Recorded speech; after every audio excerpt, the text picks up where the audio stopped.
So net हमारे debtor हो गए 37,800 rupees. Clear? Is that clear to all of you? I think clear है ना। अब आपको डिपेंड करता है बच्चे कि एडजस्टमेंट में क्या गिवन है। अब आपको एडजस्टमेंट में गिवन है बेटा यहां पर पॉइंट नंबर 1 कहता है जी provision for bad debts is required at the rate of 10%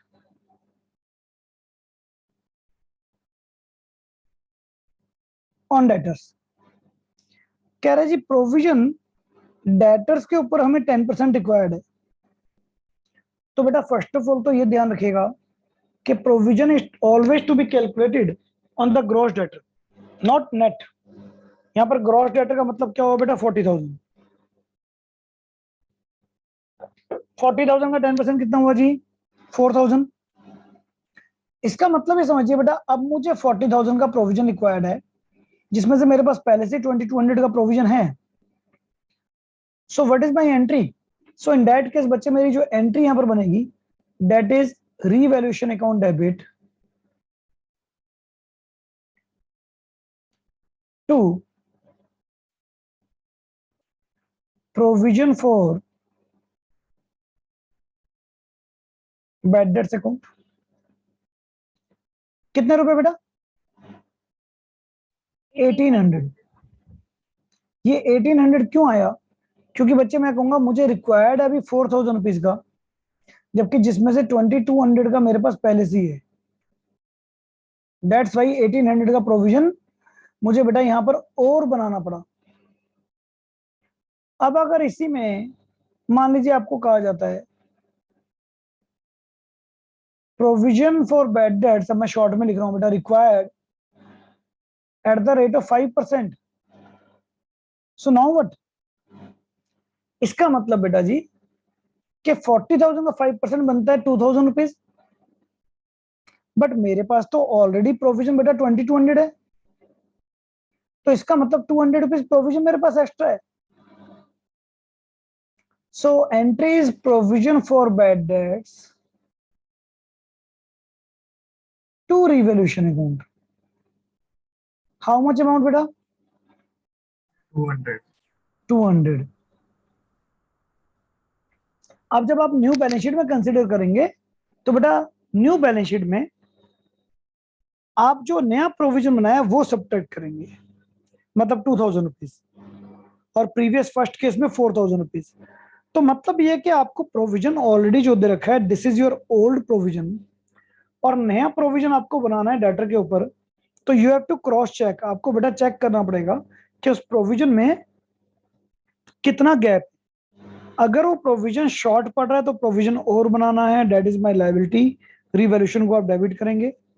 अगर वो प्रोविजन ऑलरेडी एक्सेस है तो बेटा कम करना है तो दैट मींस हम लोग रिवैल्यूएशन को क्रेडिट करेंगे।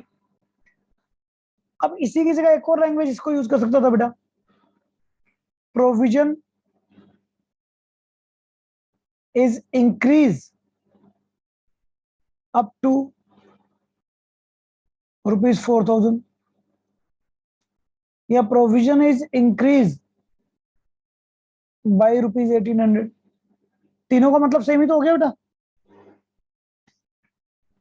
तो इज इट क्लियर? ये तो बेटा लेवल 1 हो गया आपका सिंपल लेवल जहां पर सिर्फ प्रोविजन, अभी मैं बैड डेट्स तो लाया नहीं ना इसके अंदर, ये प्रोविजन से रिलेटेड। अब मैं इसके अंदर ला रहा हूं बेटा बैड डेट्स, इसका स्क्रीनशॉट लेना ले लीजिए that is the level 1। Now we are starting the level 2। हाँ जी बेटा बोलिए। तो इनका दोबारा रिपीट कर दो, समझ नहीं आया। कौन सा पॉइंट बेटा? बेटा तो पॉइंट ये रिवाले अकाउंट का एंट्री नहीं समझ आ रही। बेटा देखिए आपको पहले तो ये समझ लीजिए कि provision that is our liability और ये बेटा आपको सबको बताया गया था लायबिलिटी इंक्रीज होगी तो दैट मींस रीवैल्यूएशन डेबिट होगा और लायबिलिटी डिक्रीज होगी तो रीवैल्यूएशन क्रेडिट होगा। अब बताओ बेटा यहां से क्या नहीं समझ आया? ये चीज मैंने समझाई आपको। आपको ये क्लियर होगा कि यहाँ पर प्रोविजन ज्यादा चाहिए मुझे? स्नेहा नहीं सर, मुझे क्लियर नहीं हुआ। एक सेकंड, प्लीज लीड हटाइए पहले तो।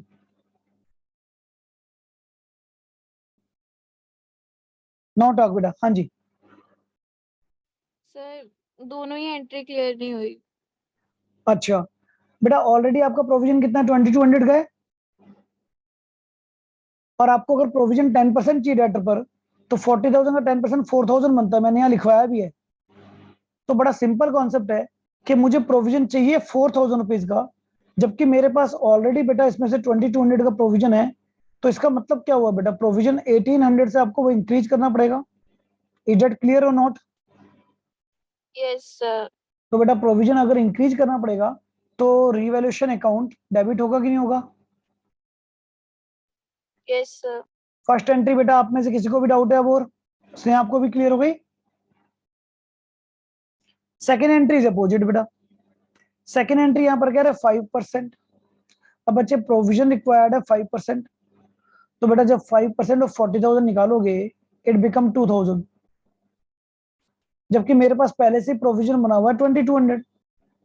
तो 500 रुपीज का एक्सेस है प्रोविजन बेटा, कम करना है तो प्रोविजन डिक्रीज करना है, तो रिवैल्यूएशन आपने क्रेडिट कर दिया बेटा। अब बताइए कहां डाउट आया बेटा? Clear? Yes sir. Right. Second point, अब अगर डाउट हो तो साथ साथ पूछना बेटा एक ही पॉइंट में, ठीक है? ऐसा नहीं कि बाद में कहो कि कुछ भी समझ में नहीं आया। एक एक पॉइंट समझा रहा हूं, इमीडिएटली हैंड रेज करना नहीं समझ में आए तो। अब सेम कॉन्सेप्ट बच्चे प्रोविजन के साथ ले रहा हूं मैं, बैड डेट्स। बैलेंस शीट बच्चे आपको ऑलरेडी गिवन है, डेटर गिवन है बेटा, फिर बुक के भी क्वेश्चन कराऊंगा इससे रिलेटेड। मान लीजिए डेटर 40,000 रुपीज के हैं, और बेटा प्रोविजन वही चलो 2200 का ही ले लेते हैं, तो मेरे पास नेट डेटर जो बचे हैं बेटा 37,800। अब बेटा एडजस्टमेंट क्या कह रही है आपको? एडजस्टमेंट कह रही है प्रोविजन नहीं है बेटा, बैड डेट्स है। बैड डेट्स रुपीज 600, मतलब 600 रुपए डूब गए, 600 रुपए डूब गए, बैड डेट्स हो गए। And A provision is required at the rate of 5%। अब बेटा यहां थोड़ा सा लंबा हो गया काम। पहली चीज तो एक बैड डेट्स बेटा, बैड डेट डूब गए, और दूसरा नया प्रोविजन भी चाहिए, और तीसरा पुराना प्रोविजन भी है मेरे पास। तो समझ के चलिएगा, सबसे पहले जब बैड डेट्स होते हैं तो उसकी जर्नल एंट्री क्या आती है बेटा? बैड डेट्स आपके डेटर को कम करता है, पैसा डूब चुका है। Bad debts account debit to debtor 600, और फिर बैड डेट्स को हम चार्ज करते हैं बेटा प्रोविजन से, क्योंकि मेरे पास प्रोविजन बनाया ही मैंने इसलिए था कि कल को अगर पैसा डूब जाएगा तो काम आएगा। Provision for bad debts account debit to bad debts. हमेशा बेटा बैड डेट जब भी होगा ना, ये दो एंट्री ध्यान रख लो। सबसे पहले बैड डेट टू डेटर, मतलब बेटा डेटर कम हो गए मेरे, और फिर बैड डेट जो मेरा खर्चा हुआ, जो लॉस हो गया, उसके लिए मैंने प्रोविजन बनाया हुआ था, मैंने उस लॉस को प्रोविजन से चार्ज कर लिया। आप बताओ जरा बेटा, मेरे पास पुराना प्रोविजन अभी भी कितना बचा हुआ है? Just confirm me please. Sir 1600। हाँ समझ आ रहा है बेटा सबको? देखो 2200 rupees is the total provision, जिसमें से 600 रुपए डूब गए, 600 रुपीज डूब गए, तो बेटा 1600 अभी भी बचा हुआ है प्रोविजन मेरे पास। अब आगे क्या कह रहा है बेटा? आगे कह रहा है प्रोविजन इज रिक्वायर्ड 5%। अब बेटा 5% किस पे निकालना होता है आपको ये समझ के चलो। आपके देखिए 40,000 के डेटर थे, लेकिन जिसमें से 600 के तो डूब गए ना, प्रोविजन हमेशा लाइव जिंदा डेटर पे बनाया जाता है, मतलब जो डेटर बचे हुए हैं। तो बेटा अभी भी 39,400 रुपीज के डेटर बचे हुए हैं, इसके ऊपर 5% प्रोविजन बनाया जाएगा, क्योंकि 600 रुपीज तो डूब चुके हैं ना। तो इसके ऊपर अगर मैं 5% बनाता हूं तो कितना बन रहा है, जरा देख लें एक बारी। 1970 बेटा, 1970। अब आप यहां पर थोड़ा सा क्लियर कर लीजिए बेटा, जो मैं समझाना चाह रहा हूं। आपके पास न्यू प्रोविजन जो अब चाहिए वो चाहिए 1970, और पुराना प्रोविजन जो अभी बचा हुआ है वो बचा हुआ है बेटा 1600। आप में से बेटा किसी को भी इन दोनों एंट्री में तो कोई डाउट नहीं है, बैड डेट्स की एंट्री में? क्लियर? इसके बाद इस कैलकुलेशन में कोई डाउट है बेटा, पुराना और नया प्रोविजन जो मैं कंपेयर करवा रहा हूं? हमेशा समझ लीजिएगा नया प्रोविजन कैसे निकालना है। डेटर में से पहले अगर कोई बैड डेट्स हैं तो आप उसको बेटा सब्ट्रैक्ट करेंगे। डेटर में से अगर कोई बैड डेट्स है तो आप उसको सब्ट्रैक्ट करेंगे, पॉइंट नंबर 1। उसके बाद उसकी परसेंटेज निकालेंगे। ये मेरा रिक्वायर्ड प्रोविजन है और ये प्रोविजन मेरे पास पहले से ही बचा हुआ है। तो बेटा रिक्वायर्ड प्रोविजन पुराने प्रोविजन से ज्यादा है, तो इसका मतलब अब और प्रोविजन कितने का बनाना पड़ेगा मुझे? 370 का। भाई आपको एक ग्लास ऑफ वाटर फुल भरना है, समझ लीजिए, एक एग्जांपल बता रहा हूं बेटा, और जिसमें इतना पानी पहले से ही है और मैं कह रहा हूं उसको टॉप अप कर लो, तो बेटा इतना वाटर और भरोगे आप। वही चीज यहां पर करनी है मुझे। मैं कहता हूं जी मुझे 1970 को प्रोविजन रिक्वायर्ड है, जबकि 1600 का प्रोविजन तो पुराना ही बचा हुआ है। तो बेटा 370 का प्रोविजन आप और बनाओगे, रीवैल्यूएशन अकाउंट डेबिट, क्योंकि प्रोविजन बना रहे हैं बेटा, to provision for bad debts, क्योंकि ये प्रोविजन और बनाना पड़ रहा है मुझे, 370 रुपीज।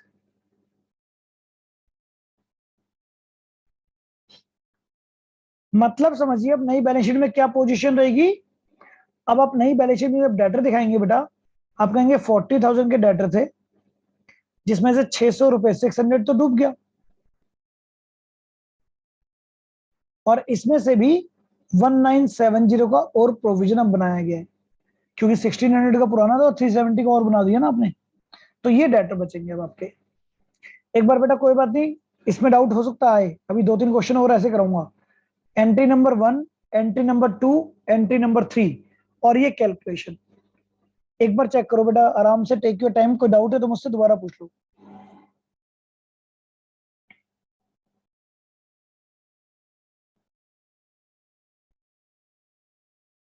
चलो इसी में एक लेवल और चेंज करके बताता हूँ, थोड़ा सा और आपको क्लैरिफाई हो जाएगा बेटा।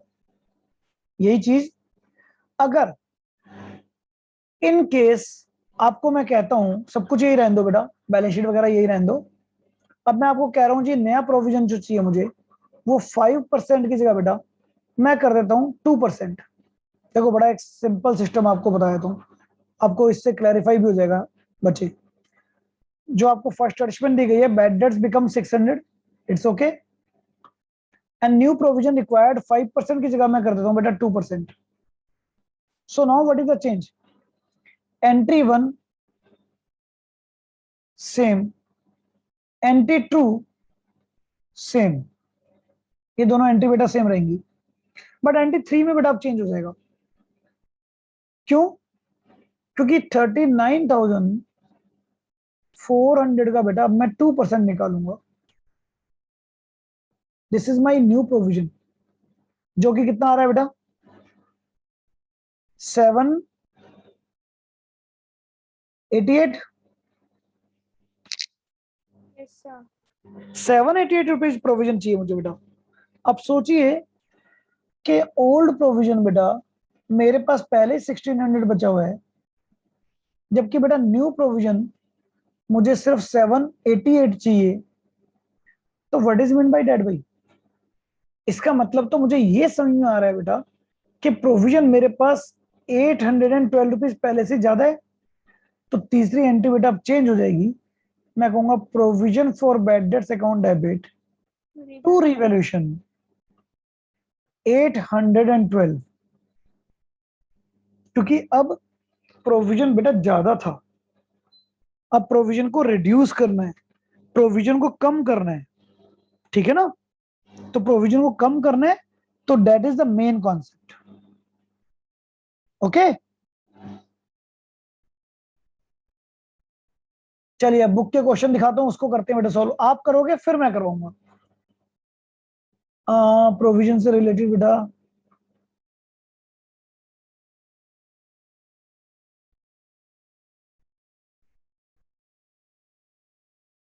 क्वेश्चन नंबर 49 है बेटा आपकी बुक में। यहाँ पर पिक क्लियर नहीं आई हुई, चलो मैं देखता हूँ, ट्राई करता हूँ एक दोबारा। अच्छा मेरे पास भी क्वेश्चन नहीं है अभी, तो कोई बात नहीं बेटा, it doesn't matter. Question number 49 देखो, इतना तो दिख ही रहा होगा शायद सबको, चल जाएगा काम। कोई चीज नहीं समझ में आएगी मेरे से पूछ लेना बेटा।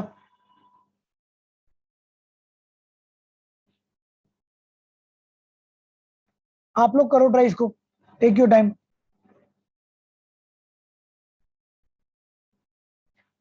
यहाँ पर कह रहा है बेटा 1/4 शेयर है, debtors and provision for bad debt 76,000 है बच्चे, और प्रोविजन ऑलरेडी 8,000 दिया हुआ है आपको। 6,000 रुपीज कह रहा है फर्दर बैड डेट्स हो गए हैं, और न्यू प्रोविजन 5% है। सेम कॉन्सेप्ट है बेटा।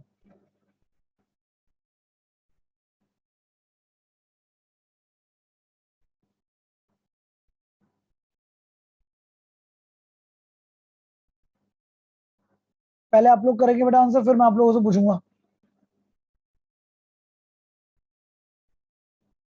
Take your try.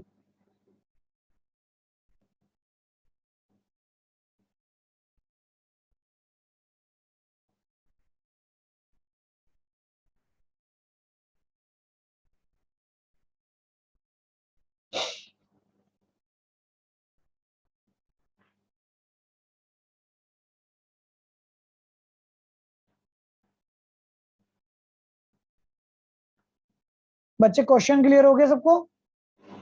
ट्राई कीजिए। अरे 600 क्या चाहिए?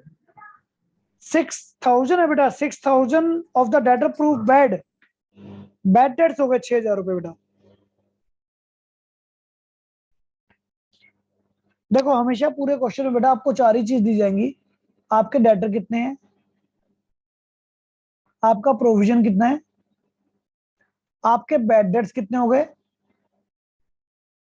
और आपको नया प्रोविजन कितना चाहिए। इसके अलावा कोई फिफ्थ आइटम मुझे चाहिए नहीं, ना दी जाएगी।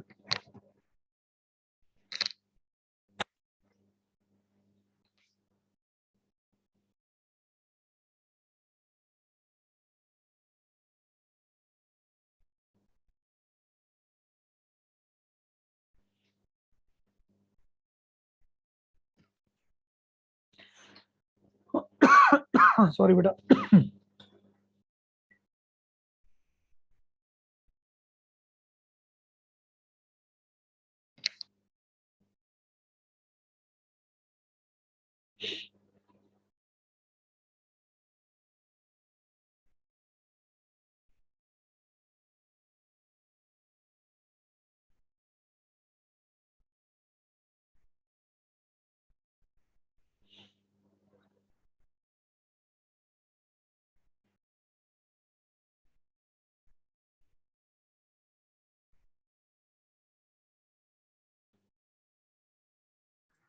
जब प्रोविजन क्रिएट करते हैं तो प्रोविजन टू डेटर होता है ना?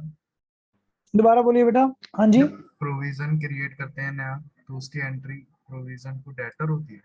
नहीं बेटा, प्रोविजन क्रिएट करने की एंट्री रिवैल्यूएशन से होगी बेटा, डेटर हमेशा सिर्फ बैड डेट्स के लिए आएंगे बेटा। अभी अभी 3 एंट्री लिखवाई है, देखिए ये वाली दोबारा शो कर रहा हूं बेटा। जो बैड डेट्स हो गया उसके लिए 2 एंट्री है, और प्रोविजन के लिए ये एंट्री होगी या ये होगी, डिपेंड करता है कि प्रोविजन को खत्म करना है या बनाना है।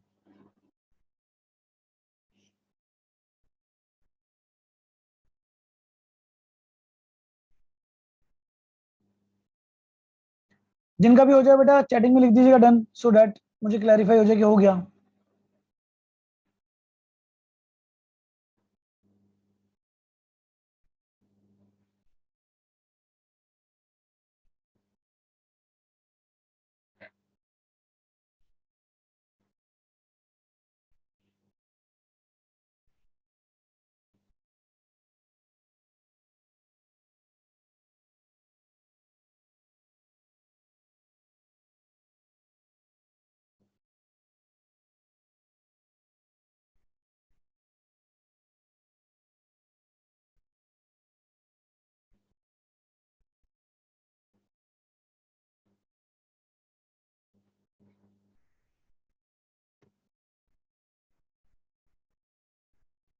डेटर हमें दिए हुए 76,000, पुराना प्रोविजन 8,000 दिया हुआ है बेटा, बैड डेट 6,000 हो गए और न्यू प्रोविजन 5%। और पहले अमाउंट निकाल लिया करो न्यू प्रोविजन की कितनी आएगी। न्यू प्रोविजन की अमाउंट निकाली बेटा, कितनी आएगी? Yes sir.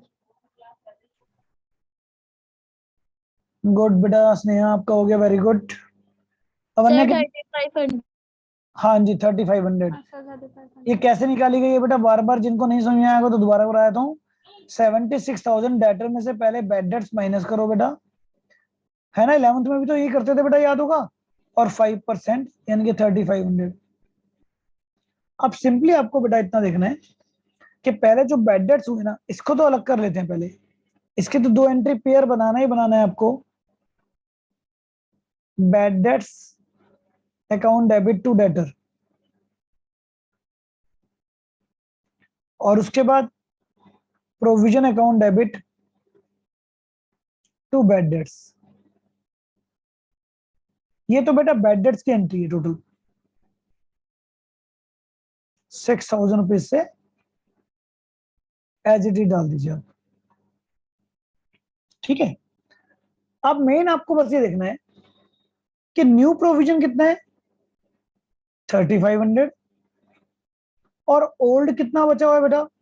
ओल्ड था तो 8, जिसमें 6 यूज हो गया, 2000 बचा हुआ है अभी भी, तो 1500 का प्रोविजन और बनाना है। तो entry is revaluation account debit to provision, क्योंकि और बनाना है 1500। अब जब हम फुल क्वेश्चन करेंगे तो सिर्फ एक ही वाली एंट्री चाहिए होगी, क्योंकि वहां तो रिवैल्यूएशन अकाउंट मांगेगा बेटा, जनरल एंट्री नहीं पूछेगा। आपको ओवरऑल कॉन्सेप्ट यहाँ पर क्लियर होना चाहिए बेटा। अभी भी कोई डाउट रह गया किसी का, भी बता दीजिए प्लीज। न्यू प्रोविजन कैसे आया? बेटा जैसे प्रीवियस क्वेश्चन में आया, कैसे निकालते हैं न्यू प्रोविजन, आप बताओ मुझे। एक टेक्निक प्रोसेस बताया था मैंने, कैसे निकालते हैं न्यू प्रोविजन, बताओ समीर।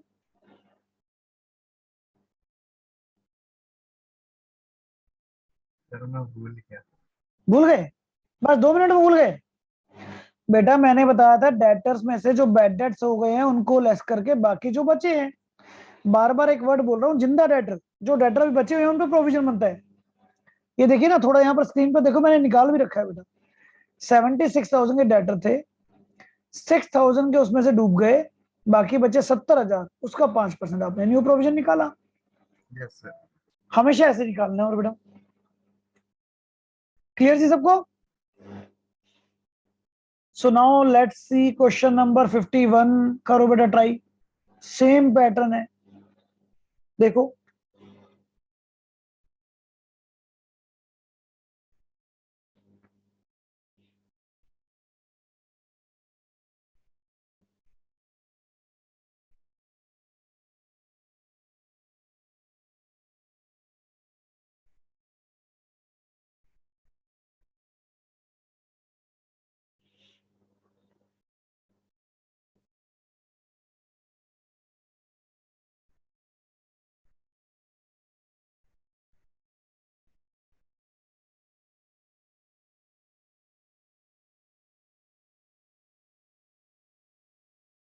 कोई लाइन बेटा नहीं क्लियर हो रही तो प्लीज पूछ लेना। अरे जो 12,000 है ये हमारे बैड डेब्ट्स होंगे ना? क्या बेटा जी? अरे ये जो 12,000 है ये हमारे बैड डेब्ट्स होंगे ना? हाँ जी बेटा, क्योंकि कह रहा ना अभी ये रिसीव नहीं हो पाएंगे, तो डेट इज बैड डेट्स। और प्रोविजन का रेट नहीं बता रहा, बट ये कह रहा है प्रोविजन वही चाहिए जो अभी रेट था। तो बेटा अभी रेट क्या है, देखो 10% का रेट है ना अभी, तो वही रेट यहाँ पर चाहिए मुझे, बस रेट ऐसे ना देकर ऐसे दे दिया आपको। तो न्यू प्रोविजन रिक्वायर्ड 10%।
डन बेटा, हो गया।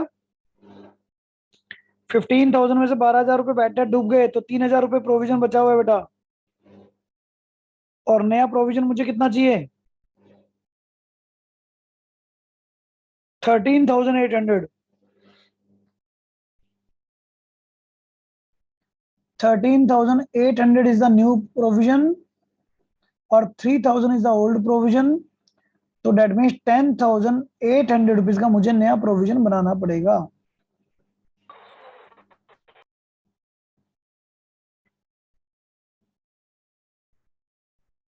ये है बेटा पूरा बैड डेट्स का कॉन्सेप्ट, और आई थिंक मेरे ख्याल से अब अच्छी तरह क्लियर हो गया होगा कम से कम बैड डेट्स। तो बैड डेट्स की एंट्री बेटा ज्यादा कंफ्यूजन क्रिएट करती है, कहते हैं इस चैप्टर में हमेशा।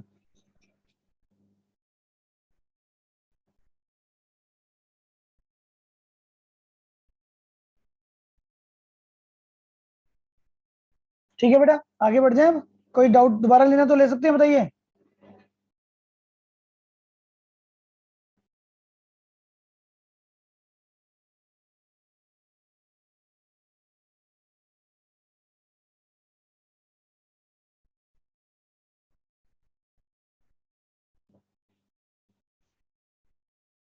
डन हो गए बेटा सबके? Yes, sir. इसके बाद बेटा जी हम लोगों ने किया था accumulate profit losses and reserve. ये भी फटाफट से बेटा मैं रिकैप करा रहा हूँ एक बार आपको। लास्ट क्लास में आई थिंक ये रिकैप हो गए थे, मुझे ऐसा लग रहा है। यस और नॉट बेटा? यस सर, हो गए थे। लास्ट क्लास में हो गए थे। तो अब बताइए बेटा 54 तक अगर कोई डाउट किसी का रह गया, 55 तक।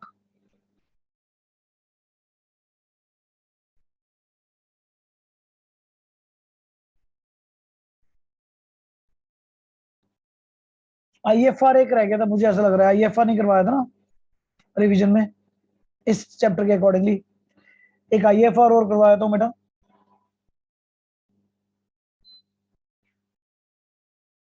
देखिए बेटा पहले जिन्होंने मेरे साथ प्रीवियस चैप्टर कर रखा है उनको तो क्लियर है, जिन्होंने नहीं कर रखा वो क्लियर कर लीजिएगा, कोई बात नहीं। मैंने आपको बताया था कि बैलेंस शीट में हमारी बच्चे इन्वेस्टमेंट एक ऐसी एसेट्स होती है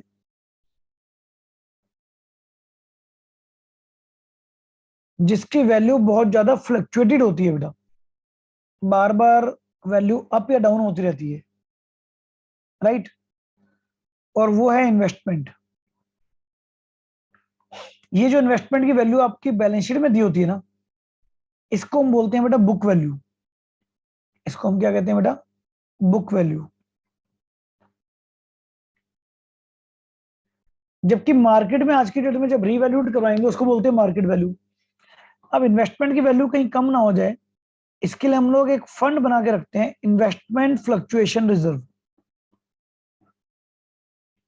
इन्वेस्टमेंट फ्लक्चुएशन रिजर्व का मतलब होता है बेटा अगर इन्वेस्टमेंट में कोई भी फ्लक्चुएशन हुई तो वो इस रिजर्व से क्लियर कर ली जाएगी। पार्टनर है मान लीजिए, वही एक्स और वाई 3:2 रेशियो है। अब इसमें बच्चे मैंने प्रीवियस चैप्टर में आपको केसेस कराए थे, वही केसेस इस चैप्टर में अप्लाई होंगे। जैसे कि मान लीजिए आपको क्वेश्चन में कह दिया जाएगा कि मार्केट वैल्यू हमारी इन्वेस्टमेंट की 80,000 है। इसका मतलब क्या हुआ बेटा? इसका मतलब हुआ कि इन्वेस्टमेंट की वैल्यू में कोई चेंज नहीं आया। भाई पहले भी 80,000 थी बुक वैल्यू और आज भी मार्केट वैल्यू 80,000 है। सो इन दैट केस बच्चे इसका ओवरऑल मीनिंग क्या हुआ कि पूरा का पूरा IFR हम लोग डिस्ट्रीब्यूट कर सकते हैं between the partner in their old ratio. The entire fluctuation reserve, the entire that is free for me. तो जब भी आपको क्वेश्चन में दे रखा हो कि IFR आपके पास एक स्पेसिफिक अमाउंट है और there is no information is given about the change in value of market value of investment, so बेटा इसको भी आप जनरल सिंपल रिजर्व की तरह पार्टनर में डिस्ट्रीब्यूट कर सकते हैं।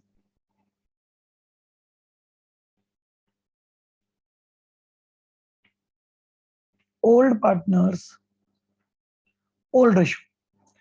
और जिन्होंने प्रीवियस चैप्टर मेरे साथ किया था बेटा उनकी तो यहाँ भी रिवीजन हो रही है, जिन्होंने प्रीवियस चैप्टर नहीं किया वो यहाँ से प्रीवियस चैप्टर उठा सकते हैं।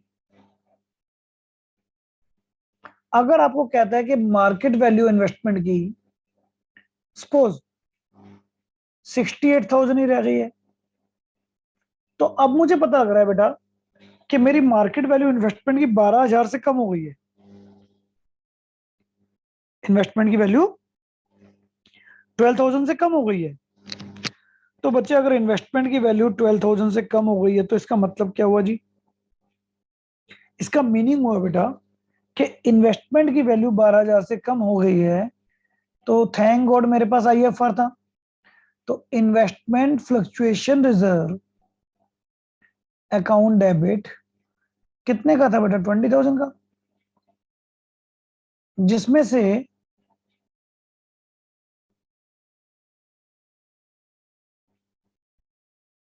बारह यानी कि 12,000 तो बेटा इन्वेस्टमेंट ले गया, वैल्यू कम हो गई ना, क्रेडिट हो गया। और बाकी का जो 8,000 बचेगा बेटा, that can be distributed between the partners in their old ratio 4800 and हाँ कितना बचा था बेटा यहाँ पर हमारे पास 3200। इन दोनों केस में कोई डाउट लेना बेटा आप में से किसी को? No doubt. आगे बेटा जी अगर थर्ड लेवल पे लेके चल रहा हूं मैं आपको, कोई डाउट लेना बेटा किसी को? अगर आपको कह दिया जाए कि market value of investment now become 56,000, अब इसका मतलब क्या हुआ जी?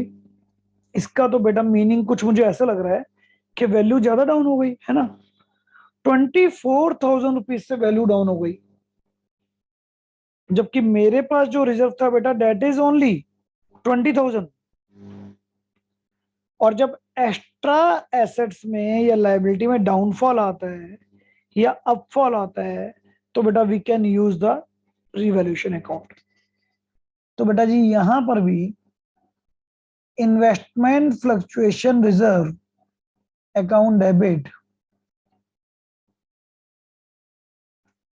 और बाकी का जो 4,000 रुपए कम पड़ रहा है debt is charge from revaluation account.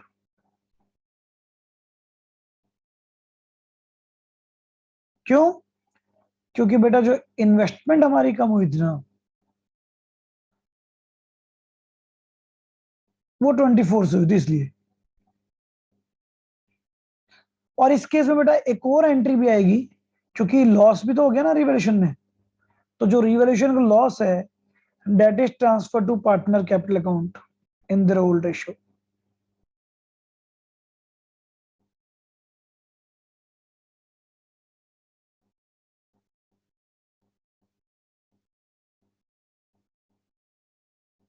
एक बार बेटा दोनों तीन केस कराए हैं, तीनों केस देख लो। कोई भी केस दोबारा समझना है डाउट है तो आप ले सकते हैं, फिर मैं फोर्थ केस पे चलूंगा इसके बाद।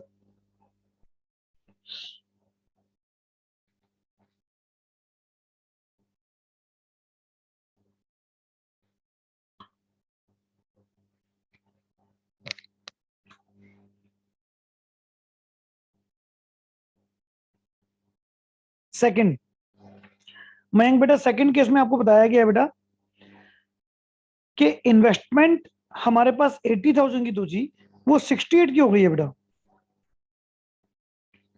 तो इसका मतलब क्या हुआ बेटा? 80 से 68 होने का मतलब 12,000 रुपए का लॉस हो गया। लेकिन बेटा जो लॉस के लिए आपने पहले से रिजर्व बना रखा था वो तो 20 का बना रखा है ना। तो बच्चे अगर आपने 20,000 का रिजर्व ऑलरेडी बना रखा है यहाँ पर और बेटा जी आपको लॉस 12,000 का हुआ है, तो 12,000 रुपए तो आप देखो आईएफआर से कवर कर रहे हो बेटा। आईएफआर क्रेडिट कर दिया ना, सॉरी डेबिट कर दिया 20 से, और 12,000 की इन्वेस्टमेंट कवर कर ली। बाकी का जो 8,000 बचा है बेटा that is your free reserve. और जब फ्री रिजर्व बचता है यानी कि एक्स्ट्रा रिजर्व बचता है that can be distributed between the partners in their old ratio. और कोई केस में डाउट बेटा? 1 2 या 3 करें fourth case? Now the fourth and last case of IFR. कभी कभी बेटा उल्टा रिवर्स भी होता है। रिवर्स का मतलब मान लीजिए market value of investment is become 96,000। तो यहाँ तो वैल्यू बढ़ गई बेटा कम होने की जगह। भाई इन्वेस्टमेंट है तो बेटा मार्केट में वैल्यू कम भी हो सकती है और ज्यादा भी तो हो सकती है ना। और अगर ज्यादा हो गई तो बेटा पहली बात तो जो हमारे पास ये रिजर्व था ये पूरा फ्री बचा है, तो पार्टनर कहेंगे भाई इस रिजर्व को तो आप डिस्ट्रीब्यूट कर ही लेते हैं। IFR अकाउंट डेबिट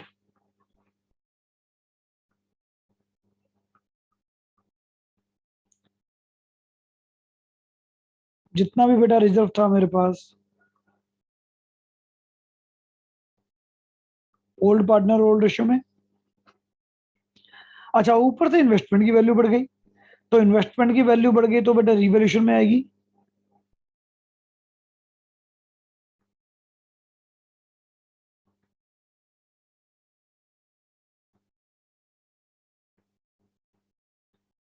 कितनी वैल्यू बढ़ी जी? 16,000, क्योंकि बैलेंस शीट पहले 80,000 की थी ना बेटा, तो 80,000 से अगर अब 96 हो रही है तो 16,000 की वैल्यू बढ़ गई, राइट। अब 16,000 की वैल्यू बढ़ गई तो ये प्रॉफिट हो गया, प्रॉफिट भी तो डिस्ट्रीब्यूट करोगे ना बेटा, इस प्रॉफिट को डिस्ट्रीब्यूट करोगे आप between the partner.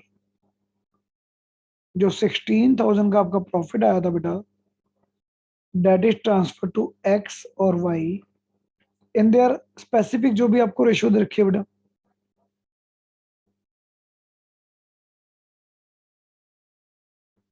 Like that. So these are the different cases of IFR। IFR जब भी क्वेश्चन में करोगे बेटा इनमें से एक केस मिलेगा आपको चारों में से। देखिए बेटा अगर कोई भी डाउट है देखिए। डन, चारों केस क्लियर है बेटा। क्वेश्चन में देखिए कहीं IFR दिया हुआ है क्या? यस। 54 का डी पॉइंट क्या कह रहा है बेटा? Give the journal entry to distribute the investment fluctuation reserve of 24,000 at the time of admission of Z when investment जिसकी मार्केट वैल्यू है बेटा 1,10,000 और एग्जिस्ट कर रही है 120, मतलब बुक में 120 की है। तो पहली बात तो क्या इंटरप्रिटेशन निकल रहा है बेटा? इंटरप्रिटेशन निकल रहा है कि वैल्यू 10,000 से कम हो गई। रिजर्व कितने का था बेटा? 24 का, 24,000 का। तो एंट्री क्या बननी चाहिए जी? एंट्री यहां पर बन रही है बेटा investment fluctuation reserve account debit. दोबारा समझ लीजिएगा ध्यान से, investment fluctuation reserve account debit 24,000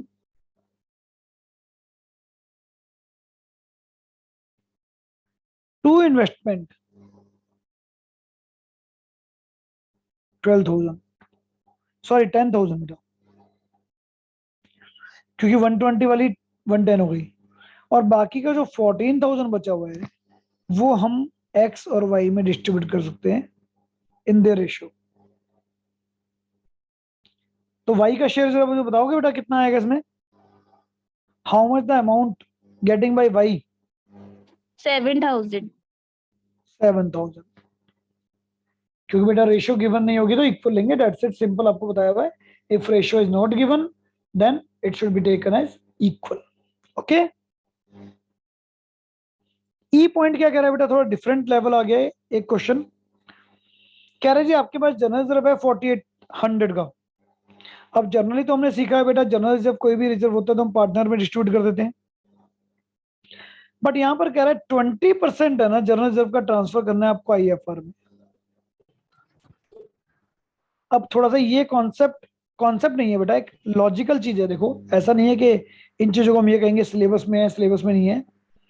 it's simply general reserve और बेटा IFR है तो दोनों रिजर्व ना, बोथ आर रिजर्व। और रिजर्व की नेचर होती है हमेशा क्रेडिट। कुछ नहीं दिया होता तो बेटा जनरल रिजर्व हम डिस्ट्रीब्यूट कर देते हैं पार्टनर में। General reserve account debit to X to Y. अब की बार क्या करें? मान लीजिए रिजर्व आपके पास 10,000 रुपीज है, आपने दोनों पार्टनर में बेटा इक्वल बांट दिया। काम खत्म हो गया। लेकिन अब की बार कह रहा है 20% रिजर्व आईएफआर में कन्वर्ट करना है। तो बेटा आप कहेंगे जनरल रिजर्व अकाउंट डेबिट, जिसमें से 20% तो कन्वर्ट कर दो दूसरे काइंड ऑफ रिजर्व में, आईएफआर में, और बाकी का जो 8000 बचा उसको आप पार्टनर में डिस्ट्रीब्यूट कर सकते हो। Who are partner? A and B, right. तो बाकी का बचा 8000। इसका मतलब क्या हुआ बेटा? इसका मतलब न्यू बैलेंस शीट में इन्वेस्टमेंट फ्लक्चुएशन रिजर्व अगर पहले से ही है तो उसमें 2000 और बढ़ जाएंगे, अगर पहले से नहीं है तो अब आप 2000 का आईएफआर दिखाओगे। तो यहां पर कुछ ऐसे ही कह रहा है बेटा, ई पॉइंट में जो आपको ई पॉइंट दे रहा है वो लाइक डेट कुछ ऐसे ही बता रहा है। यहां पर भी देखो, अब ध्यान से देखो, कह रहा है कि give the general entry to distribute the GR of 4800 at the time of admission of Z when 20% of the general reserve is transferred to IFR। अब बेटा अगर 20% IFR में डाल दोगे तो देखो सॉल्यूशन भी नीचे दे ही रखा है, मैं इसी रीड कराया तो बेटा। जनरल रिजर्व डेबिट हो गया बेटा 4800 से, एंट्री में नीचे चेक कीजिए गिवन है, जिसमें से इसका 20% जो चला गया आईएफआर में क्रेडिट, और बाकी का जो बचा है बेटा वो एक्स और वाई में डिस्ट्रीब्यूट कर दिया गया।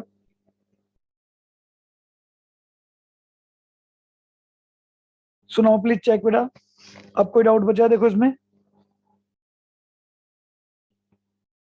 बाकी टिल 51 तक की सारी बेटा जो भी लेक्चर से अपलोड कर दिए गए हैं उसमें गूगल ड्राइव में कल पूरी अपडेट हो गई है, तो जो भी आपका रह गया उसमें देखिएगा। ये कंप्लीट क्वेश्चन दिया गया था बेटा इसके अंदर 55 में। जीआर है, कंटीजेंसी रिजर्व है, पी एंड एल अकाउंट है, इनको बोलते हैं हम फ्री रिजर्व, डिस्ट्रीब्यूट करेंगे। सस्पेंस अकाउंट है, डिस्ट्रीब्यूट करेंगे। WCR भी डिस्ट्रीब्यूट करेंगे क्योंकि कोई क्लेम नहीं है बेटा, नहीं क्लेम है नीचे, सॉरी। तो WCR का अपना केस हो गया और IFR का बेटा अपना केस है। ये बहुत अच्छा क्वेश्चन है बेटा 55 पर। क्यों अच्छा है? क्योंकि इसमें पूरे टॉपिक की रिवीजन मिल गई आपको कि जितने भी प्रॉफिट हैं, लॉसेस हैं, रिजर्व हैं, एक्युमुलेटेड है, वो सब यू कैन रिवाइज इट। पूरा 100% टॉपिक आपका कवर हो रहा है बेटा यहाँ, ठीक है ना? नाउ बी पार्ट इसका, आज टॉपिक को ओवर ही कर रहा हूँ बेटा, नेक्स्ट क्लास से फिर फुल क्वेश्चन स्टार्ट होंगे, क्योंकि मैं आज टॉपिक खत्म ही कर लेते हैं। कोई और डाउट बचाओ वो भी ले लेना। एबीसी पार्टनर है बच्चे 6:3:1 इनकी रेशियो है। They take D into the partnership with effect from 1st April 2022 और रेशियो बेटा तीनों चारों की नहीं दे रखी है, और कह रहे they also decided to record the effect of the following without affecting their book value। Last chapter का कॉन्सेप्ट है बेटा, जब without affecting their book value होता है तो इसका मतलब क्या होता है बेटा?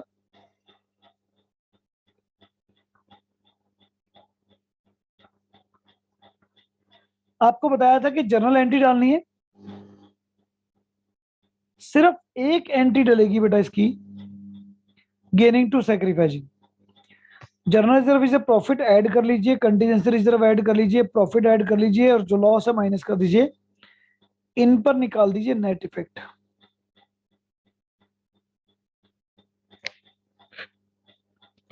नेट इफेक्ट का मतलब क्या हुआ बेटा? 30, 90, 180 आ रहा है नेट इफेक्ट, और 180 से आपको क्या समझाया था? सिंगल एंट्री डालनी है, गेनिंग टू सैक्रिफाइसिंग। तो जो भी पार्टनर गेन होगा बेटा डेबिट कर दीजिए, और जो पार्टनर सैक्रिफाइस होगा उसको क्रेडिट कर दीजिए।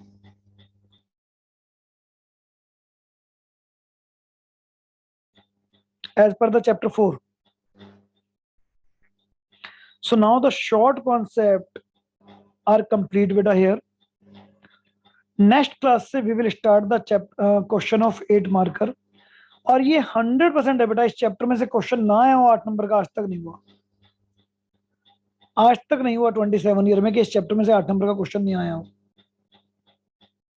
जिसके अंदर हम लोग अब कंप्लीट जो हमने गुडविल सीखी है वो भी इसके अंदर यूज होगी, जो रिवैल्यूएशन सीखा है वो भी इसके अंदर यूज होगा बेटा, कैपिटल अकाउंट भी बनाएंगे और बैलेंस शीट भी बनाएंगे। तो नेक्स्ट क्लास से we will start the full question, but till that continue your practice till question number 55। Class यहाँ पर ओवर है बेटा। अब किसी का डाउट रहेगा तो मोस्ट वेलकम बेटा। अगर किसी का कोई डाउट है या कोई टॉपिक रह गया हो तो यू कैन टेक नो।